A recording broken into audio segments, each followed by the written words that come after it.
안녕하십니까. SNS타임즈 시청자 여러분 반갑습니다. 벌써 우리 강의를 시작한 것이 지난 2월부터 시작을 했으니까 아주 이른 봄에 시작이 됐습니다. 벌써 2달이 지나고 음력 3월, 양력으로 4월이죠. 벌써 늦은 봄이 됐습니다. 벚꽃이 피었다가 벌써 지고 새롭게 싹을 돋아내는 그런 아주 좋은 계절입니다. 우리가 한 해 시작을 하면서 나름대로 소망했던 그러한 일들을 적극적으로 펼칠 수 있는 가장 좋은 계절인 것 같습니다. 예, 참 늦은 봄에 여러분들의 의지 다시 한번 새기시고 모든 것 정진하는 그러한 계절이 됐으면 좋겠습니다. 지난 시간에 이어서 학어집 제9강 바로 사방과 또 산에 대해서 알아보는 시간 갖도록 하겠습니다. 지난 시간까지는 주로 기상에 관련되는 사항들을 얘기를 했고요. 이제는 앞으로 이제 자연의 각종 물상들을 알아보는 시간이 되겠습니다. 먼저 사방입니다. 전체적으로 한번 살펴보도록 하겠습니다.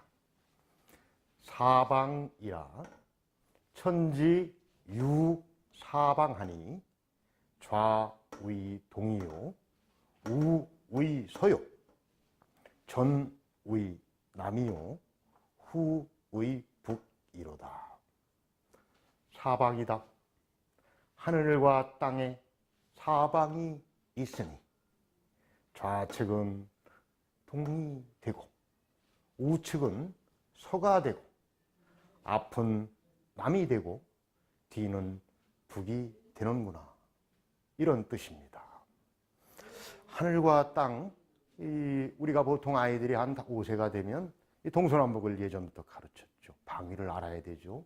방위를 알아야만 거기에 맞추어서 우리가 뜻하고 있는 어떤 행선지를 정할 수 있는 것이고 서로 간에 어떤 약속된 그러한 것들을 가르칠 수 있는 가장 기본적인 그러한 것이 될 수 있습니다. 뭐 사방만 있는 게 아니죠. 8방도 있고 16방도 있고 여러 가지 방위를 특정할 수 있는 방법들이 많습니다. 또 4차원적인 그러한 측면에서야 아주 여러 가지로 또 해석해낼 수도 있는 것이죠. 그래서 일단 사방이라고 하는 것들을 예전에 우리 학어집에서는 어떻게 설명하고 있는지를 다시 한번 새겨보도록 하겠습니다. 우선 가장 기본이 될 수 있는 방위를 네 방위로 구분을 합니다. 이 동이라고 하는 곳, 이 동력 동자죠. 부수가 나무목입니다. 나무에 해가 걸려있는 모양이죠. 아침에 동쪽에서 해가 뜹니다. 나무 사이에 비치는 해를 보고 일어나는 것이죠. 그래서 동력동이죠. 동쪽과 반대되는 것은 서쪽입니다. 이 선역서자는 원래는 이 둥지 뭐 이런 것을 형상화한 글자입니다. 낮에 열심히 일을 하죠. 저녁에 가서 일반 새들은 둥지에 가서 잠을 청하는 것이죠. 휴식의 공간으로 있어야 섭니다. 해가 지는 바로 그 방향, 그것을 선역서, 서쪽이라고 합니다. 이 남이라고 하는 남령 남자는 뭐 여러 가지 설이 있긴 합니다만은 악기를 형상화한 그런 글자입니다. 그래서 아주 그 소리 좋은 그러한 악기가 주로 많이 생산되어진 그러한 지역이 바로 남쪽 지역이었다라고 해서 남령남자라고 이렇게 얘기를 합니다. 반대되는 방향은 이제 북녘 북이죠. 북쪽입니다. 이 북이라고 하는 글씨를 여러분들 한번 살펴보시면 뭔가 이렇게 대비가 되는 그런 모양입니다. 사람이 서로 등을 쥐고 있는 그러한 형상이죠. 이 북녘 북자 밑에 육다로를 쓰게 되면 배반할 배자 이런 것입니다. 그래서 북이라고도 읽고 패라고도 읽고 배라고도 이렇게도 할 때가 있습니다. 서로 등지고 있는 그런 모양. 통상 과거에는 사람이 남쪽을 바라보고 이렇게 생활을 하는 것을 원칙으로 삼았습니다. 과거에 임금이 나라의 정사를 하는 것을 남면이 종정이라고 하는 얘기가 있습니다. 남쪽으로 낯을 보이고 그리고 정사를 좇는다. 종정. 임금은 항시 남쪽을 바라보고 국정을 펼치게 되어 있습니다. 그래서 우리의 이 시선의 방위도 역시 남쪽을 향하도록 되어 있습니다. 그러한 맥락에서 동서남북을 지칭을 합니다. 자, 한번 보시죠. 하늘 땅에 사방이 있으니 좌측이 동쪽인 거예요. 자, 우리가 남쪽을 바라보고 좌측을 생각하면 해가 뜨는 동쪽이 되는 겁니다. 그리고 반대 방향, 오른쪽, 우측이죠. 바로 우측이 서쪽이 되는 것이죠. 늘 남쪽을 바라보고 있기 때문에 우리의 시선이 집중되는 앞부분이 바로 남이죠. 머리 뒤통수가 바로 뒤죠. 뒷부분이 북이 되는 겁니다. 그래서 이러한 동서남북의 사방, 이런 방위의 가장 기초적인 부분들을 확인할 수가 있습니다. 이러한 사방에다가 사유라고 또 합니다. 이것은 이제 팔방을 나타내는 것이죠. 동서남북에다가 바로 사이 부분이죠. 북동, 동남, 남서, 북서, 이런 식으로 해서 팔방을 가르칩니다. 이 네 가지를 사유라고 하죠. 지역의 8괴를 가지고 동서남북, 동남, 남서, 북서, 북동, 이러한 방위들을 가르칩니다. 우리나라는 중국으로 따지면 동북 방향에 있다고 그럽니다. 그래서 간괴라고 하는데, 이건 산을 형상하는 글씨이기도 하죠. 팔귀 중에 동북 방향의 간의 방이다, 이런 얘기도 있습니다. 사방에는 동서남북이 있고, 바로 그러한 동서남북의 전체적인 방위를 남쪽을 바라보고, 그리고 나머지 서쪽, 동쪽, 북쪽을 설명을 하고 있습니다. 상시 사람이 잠을 자는 것도 마찬가지입니다. 좀 남쪽, 밝은 쪽, 이런 부분을 보고 활동을 하고, 저녁에 잠을 청할 때는 어두운 부분을 보고 잠을 청하도록 하죠. 그래서 이런 풍수에 관련되거나 생활 풍수에 관련되는 분들은 그런 얘기를 합니다. 북쪽에는 머리를 두지 말아라. 북쪽에 저녁에 잘 때는 남쪽을 바라보게 돼 있죠. 거꾸로 남쪽에 방향을 두면 북을 바라보게 되는 겁니다. 그래서 평상시 생활할 적에는 남쪽 방향을 보고 해를 바라보고 역동적인 생활을 하고, 쉬는 시간에는 바로 조용하고 또 어두운 그런 방향을 지향하는 그런 삶의 지혜도 한번 느껴볼 수 있는 그런 계기가 될 수가 있겠습니다. 사방과 사유를 합쳐서 팔방이라고 하는 것이죠. 앞서 설명을 좀 드렸습니다. 다음에는 산에 대해서 설명을 하고 있습니다. 산이라 흙이 쌓을 적자죠. 흙이 쌓여져서 높게 일어나는 기자죠. 일어나는 것이 뭐가 되냐? 산이 되는 겁니다. 흙이 조금씩 쌓여서 산을 만들어내죠.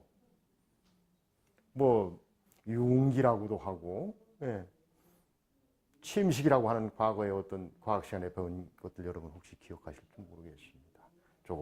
조금씩 쌓여서 그것이 높게 우뚝 일어나는 것이 산이 된다고 그러죠.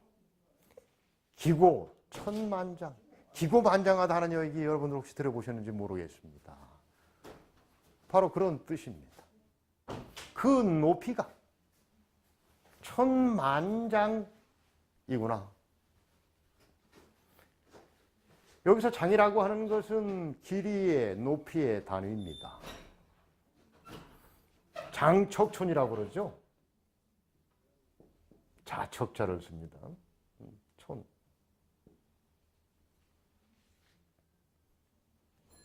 보통 한 개장은 시척을 얘기합니다. 한 자가 한 30.3cm입니다. 물론 이제 그 척이라고 하는 것을 기준하는 것은 아주 고대부터 뭐 한 10몇 cm, 20몇 cm 이런 식으로 조금 달리했습니다. 그 나라의 도량형법에 의해서 다소 이렇게 차이를 두긴 했습니다만 통상 척이라고 하는 것은 30.3cm. 우리 30cm 자를 그렇게 활용하고 있죠. 그게 뭐 한 척짜리 그러한 자의 기준입니다. 이것이 열척이 되면 장이라고 그러는 거죠. 3m입니다. 그 3m가 1000만장입니다. 천장 같은 경우에는 어떻게 되는 건가요? 그러면 3m의 천장이면 3000m. 백두산보다 높은 그런 것이죠. 그래서 그 높이가 1000만장이다. 물론 뭐 동네에 야산도 있고 뭐 50cm, 100cm, 막 50여 cm, 아니 50m 정도 되는 것은 구릉이라 뭐 그런 얘기를 할 수 있겠습니다. 아무튼 산이라고 하는 것은 물론 뭐 높이가 천차만별이긴 합니다만 그 높이가 이와 같이 아주 크구나. 근데 산 속에는 그러한 높이에 따라서 여러 가지를 생장시키죠. 초목이 살고 있죠. 풀과 나무가 삽니다. 물론 일반 평지에도 풀과 나무는 살죠. 산이라고 하는 것은 땅이 쌓여져서 우뚝 솟은 것이 산이라고 그러지. 거기에도 초목이 자랍니다. 거기에는 더불어서 금수가 장원입니다. 금수장원. 금이라고 하는 것은 날짐승이죠. 날개를 가지고 있어서 날아다니는 것을 금이라고 합니다. 수라고 하는 것은 들짐승입니다. 네 발 달린 짐승이죠. 호랑이, 늑대, 코 뭐 이런 것이죠. 금수들이 다 그 속에 감추어져 있구나 이런 얘기입니다. 다시 한번 살펴보죠. 산이라 흙이 쌓여서 높게 일어난 것이 산이 되고 그 높이가 1000만장이다. 그 속에는 초목이 살고 있어요. 그리고 금수가 그 속에 다 감추어져 있구나라고 얘기를 합니다. 참 우리가 가장 그래도 우리 생활 주변에 접하게 되는 휴식 공간이 산이죠. 산은 어찌 보면은 편안함을 줍니다. 아주 고적한 그런 모습이죠. 적적한 고요한 그러한 이미지를 주는 것이죠. 아무튼 우리는 일주일 동안 열심히 일하다가 쉬는 틈이 나면 산에 가서 좋은 공기 마시고 또 새로운 어떤 삶의 기운을 충전해오는 뭐 그런 부분입니다. 왜? 그 속에 가보면 아주 생기를 줄 수 있는 초목들이 있고 더불어서 일반 들에서 보지 못한 여러 가지의 금수들을 거기서 만날 수 있습니다. 산은 우리 인간에게 너무 참 유용한 그런 부분이고 또 정말 산속에서 앞서 말씀드린 그러한 것들을 느껴보는 그러한 대상이 될 수 있겠습니다. 자, 오늘은 학어집체 9강 그 사방과 이 산이라고 하는 것에 대한 해석을 한번 지금 살펴보고 있습니다. 다시 한번 사방과 산에 대한 학어집의 설명들을 쭉 한번 살펴보시도록 하죠. 사방이라 하늘 땅에 사방이 있으니 좌측이 동이 되고 우측이 서가 되고 앞이 남이 되고 뒤가 북이 되는구나. 산이다. 산이라. 흙이 쌓여 높게 일어난 것이 산이 되니 그 높이가 1000만장에 이르는구나. 초목이 살고 금수가 그 속에 감추었구나. 이런 뜻입니다. 그러면 과거의 성독법에 의해서 한번 다시 그 뜻을 한번 새겨보도록 하겠습니다. 사방이라 천지요 사방하니 좌의동이요 우의서요 전의남이요 후의북이로다. 산이라 도적이 고기자 위산하니 기고 천만장이라. 조목생원하고 금수장언이로다. 우리가 살아가면서 가장 필요한 그러한 장소에 대한 개념을 이해해주는 사방, 더 아울러서 팔방, 이 부분에 대해서 한번 생각을 해볼 수 있었습니다. 아울러서 우리가 늘상 휴식의 대상인 이 산, 또 우리 모든 것의 보고라고 할 수 있는 그러한 산이라고 하는 것에 대한 예선인들의 해석을 새겨보는 시간이었습니다. 예, 9강은 이것으로 마치겠습니다. 감사합니다.